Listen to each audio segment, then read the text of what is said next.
Alors voici une canalisation au sujet des relations de cœur, de l'amour ou du cœur tout simplement. Je ne sais pas de quoi les guides vont nous parler. Je reste ouverte. J'ai juste demandé à ce que ça parle voilà, de ce thème. J'entends les relations amoureuses. Voilà, on va leur laisser la place et nous dire ce qu'ils ont à nous dire. Allons-y. Vous ne connaissez que trop bien les difficultés d'être aimé et d'aimer. Certains en croient même en avoir fait le tour. Mais ce ne sont que du superficiel. Et je vais m'expliquer sur ce point. Superficiel parce que c'est de l'amour conditionnel. Conditionné, oui, peut-être. Vous voyez souvent les choses en surface, surtout dans les prémices, quand vous rencontrez l'autre. Mais vous avez peur des profondeurs, de vos profondeurs et des profondeurs de l'autre. Et si l'autre ne m'aimait pas? Et si je ne lui plaisais pas? Et vous faites en sorte d'être aimé, de vous rendre aimable, d'être dans l'attente de l'autre et de vous placer dans ce que vous croyez être les attentes de l'autre sur vous. Qu'attend-il, qu'attend-elle de moi? Qu'attend-il, qu'attend-elle? Que pense-t-il plutôt, disent-ils? Que pense-t-il de moi? Et ce faisant, vous ne faites qu'effleurer la surface. Le besoin d'aimer est tellement fort. Et vous avez raison. Il me fait comprendre sur notre besoin d'aimer, que c'est sur ça que nous avons raison. Car c'est ce que vous êtes, dit-il. Aimez, mais allez-y, aimez. Mais aimez dans la simplicité, dans la vérité de votre cœur. N'y mettez pas de barrières, n'enjolivez pas les choses. Soyez vous-même. Elles sont là, les profondeurs. Oui, bien sûr, parfois ça marchera, parfois ça ne marchera pas. L'autre a le droit de ne pas vous aimer. Mais devez-vous tout remettre en cause pour cela? Tout remettre en cause de qui nous sommes. C'est l'idée qu'il me passe. Et il dit, et c'est là la vérité. Si l'autre ne veut pas de vous, vous vous remettez en cause, alors que ce n'est juste qu'une question de compatibilité. Comme au cours d'une conversation où chacun a ses opinions, où chacun a le droit d'avoir ses opinions. En amour, vous pouvez ne pas être comme l'autre s'y attend, et vous avez le droit de ne pas être comme l'autre s'y attend. Devez-vous remanier tout votre caractère pour l'être comme il le souhaite? Ne serait-il pas plus beau, pas plus grand d'être aimé pour ce que vous êtes, tel que vous êtes, pour qui vous êtes, et non pas comme l'autre s'y attend? N'y gagnerait-il pas-t-il plus à être avec vous tel que vous êtes plutôt que d'avoir un ersatz de ce qu'il attend de vous? Vous avez des choses à lui apporter, tout comme il a des choses à vous apporter.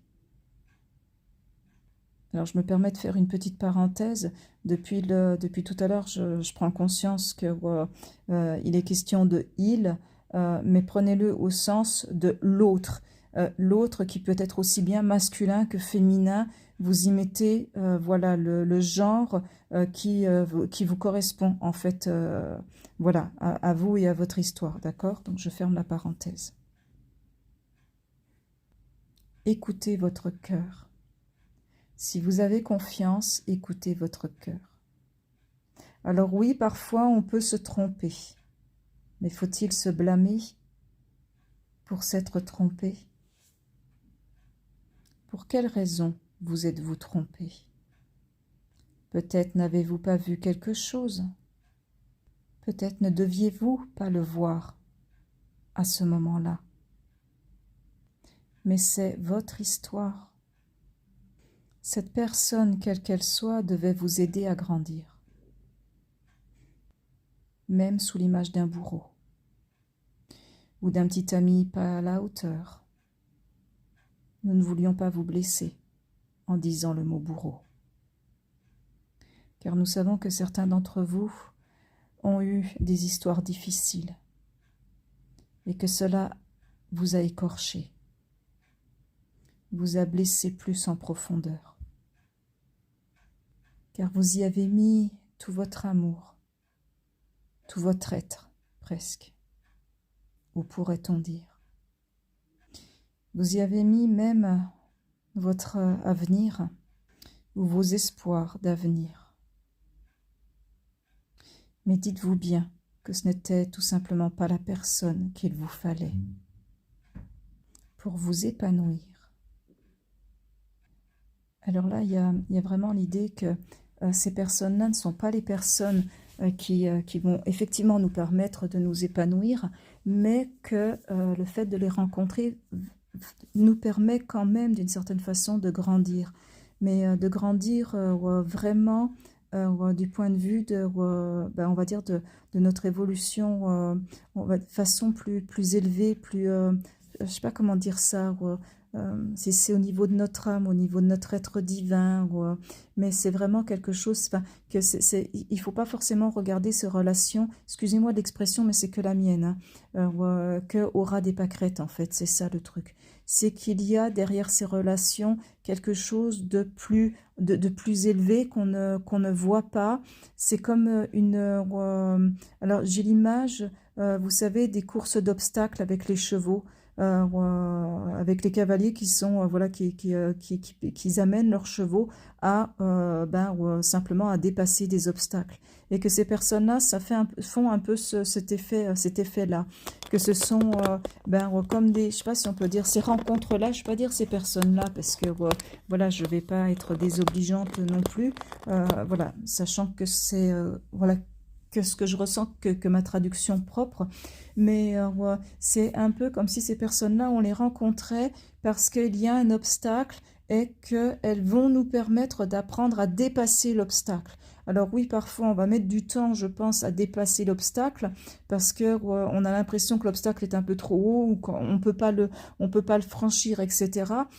Et donc du coup, bien souvent, je dirais c'est peut-être les raisons pour lesquelles je dis bien, c'est peut-être, d'accord. C'est pas pour l'instant les guides me laissent dire, ils ne disent rien, mais là il y a vraiment ce côté, c'est peut-être la raison pour laquelle on va pendant un certain temps rencontrer le même type de personnes. On a l'impression qu'on n'a pas de chance en amour, alors qu'en fait on rencontre le même type de personnes parce que on a le même obstacle à franchir, mais que tant qu'on comprend pas quel est cet obstacle, qu'on ne le voit pas, qu'on n'arrive pas à le dépasser, enfin plutôt qu'on ne le voit pas ou qu'on ne le comprend pas, du coup on va pas arriver à le dépasser. Et tant qu'on l'a pas dépassé, on va retomber sur le même obstacle. Parce que tant que cet obstacle-là n'est pas franchi, par la compréhension et la prise de conscience de pourquoi on rencontre ces personnes-là, du coup on va réitérer le même type de rencontre. Et du coup, finalement, si on veut bien, on rencontrera la personne qui va nous épanouir complètement le jour où on sera prêt aussi à nous-mêmes, à être dans cet épanouissement en fait. Et j'entends, où on sera dans l'accueil de cet épanouissement. Parce qu'ils me disent bien souvent, c'est ça, vous n'êtes pas dans l'accueil de votre propre épanouissement. Alors, j'ai la pensée, et ils me disent, oui, c'est vrai, j'ai la pensée de me dire, mais c'est vrai qu'en même temps, on attend tous cet épanouissement, on le souhaite tous, Et ils me disent, oui, c'est vrai, mais en même temps, c'est comme ça. Tant que vous n'êtes pas dans l'accueil, 3 petits points. Voilà. Alors, je tente la question, hein, on verra bien. C'est vrai que j'ai eu la pensée de dire, mais du coup, on fait comment pour être dans l'accueil de cet épanouissement? Et ils se sont mis à rire en me faisant passer l'idée que ça, c'est une grande question. Et ce qu'ils me disent, alors ça c'est clair, c'est net, c'est... alors je ne dis pas que c'était pas clair ni net avant, mais c'est la réponse, elle est directe. C'est êtes-vous dans l'accueil de vous-même déjà? Comment voulez-vous faire une place à l'autre si vous ne vous faites déjà pas une place à vous-même? Accueillez-vous dans l'amour et vous comprendrez comment l'autre va vous accueillir dans l'amour. Il y a aussi, j'entends à la fois va vous accueillir et peut vous accueillir dans l'amour. Et ils disent, vaste programme, n'est-ce pas? Et ça c'est certain, oui. On ne les contredira pas. Et il poursuit en disant, et là il s'adresse plus particulièrement à toutes les personnes qui ont l'impression de vivre sans amour ou qui ressentent le manque d'amour. Il dit, mais vous savez, cet amour, vous le rencontrerez quand vous serez prêt. Et vous savez ce que ça veut dire être prêt?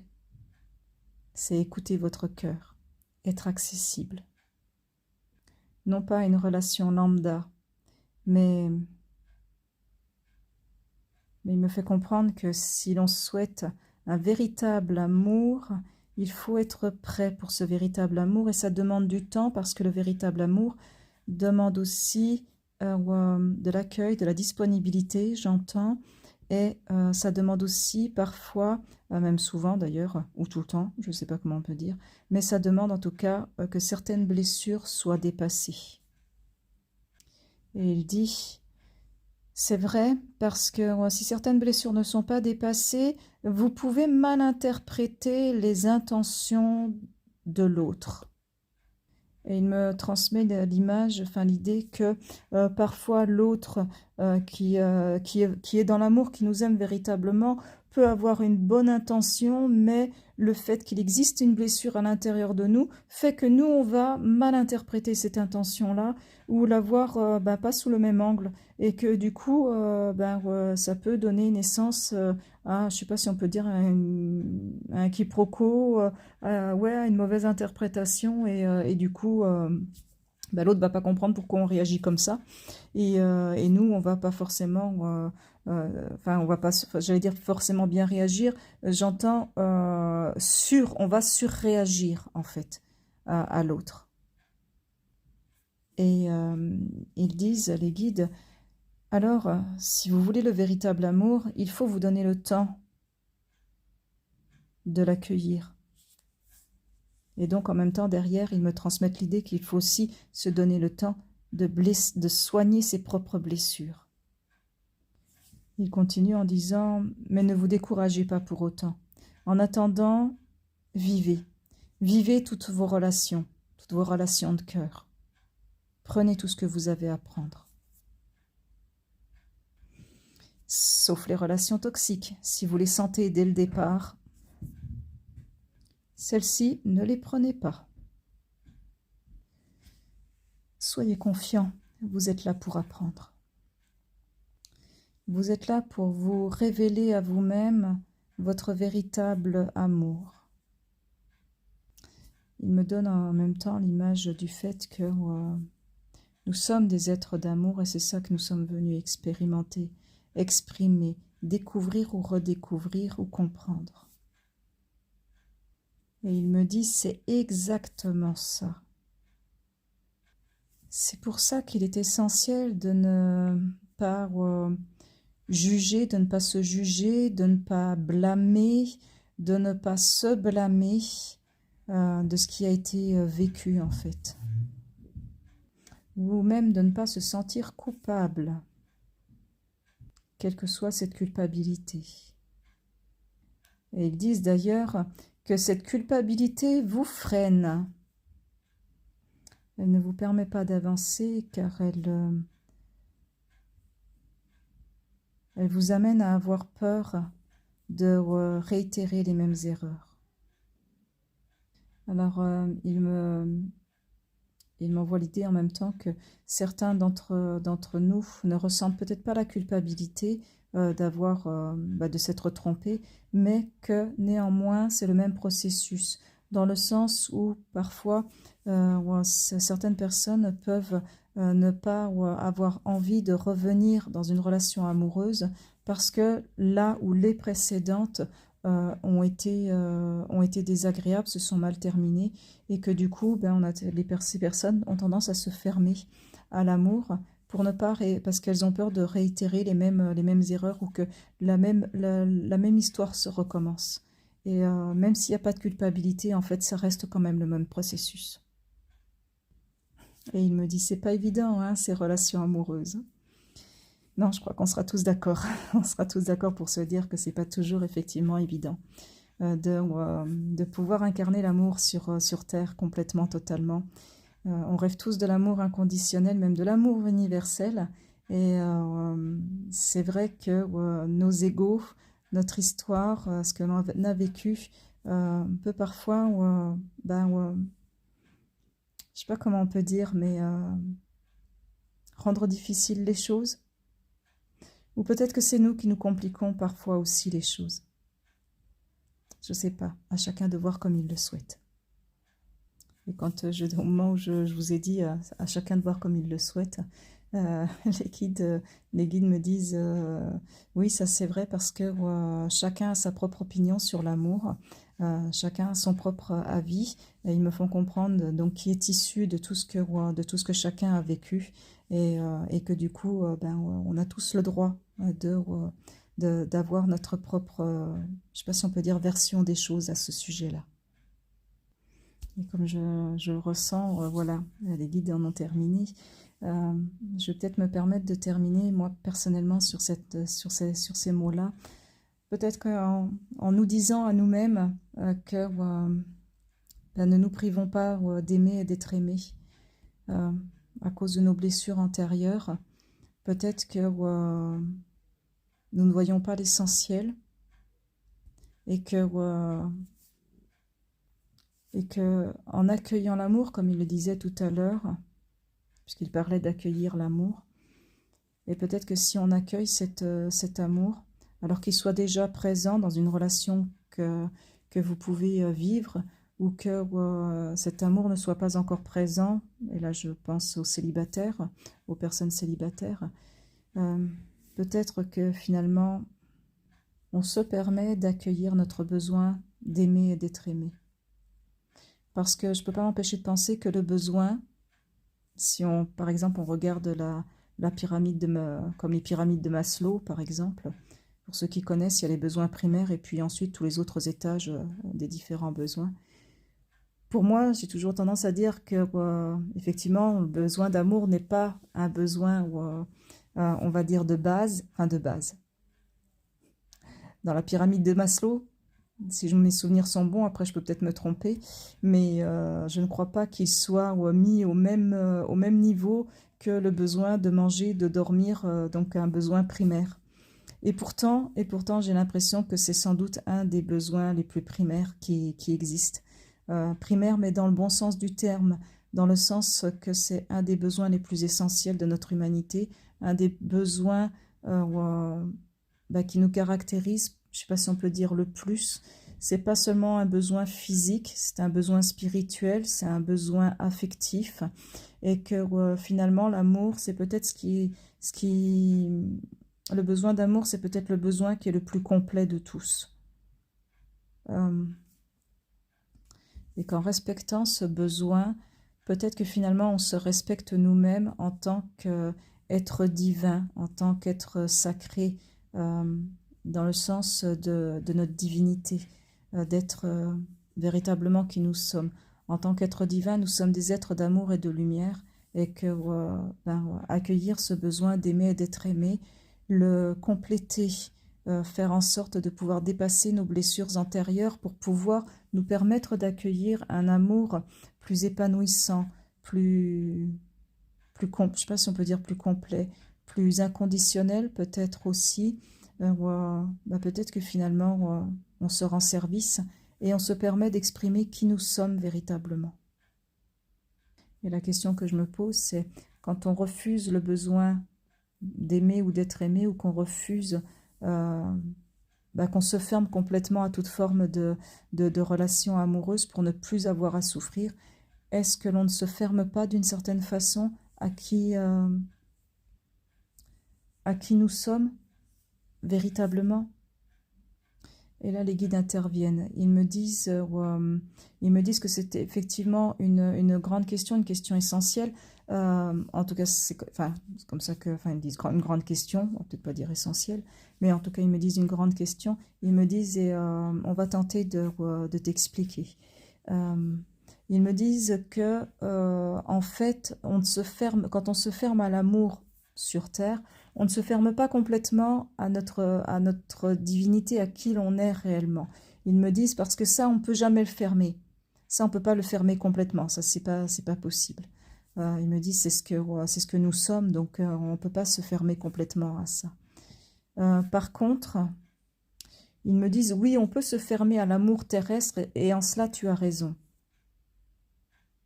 Ils me disent que l'amour terrestre est un apprentissage et une ouverture à l'amour au sens divin.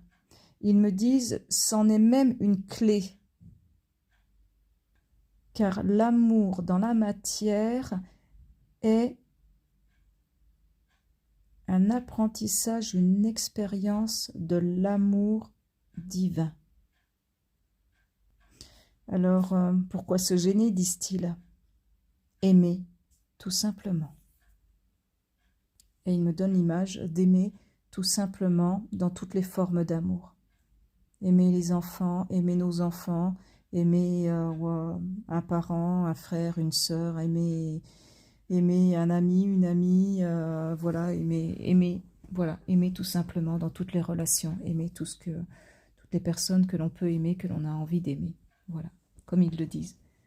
Aimons tout simplement. Et donc c'est sur ces sages paroles des guides, quand ils disent aimons, aimer tout simplement, que nous allons nous laisser.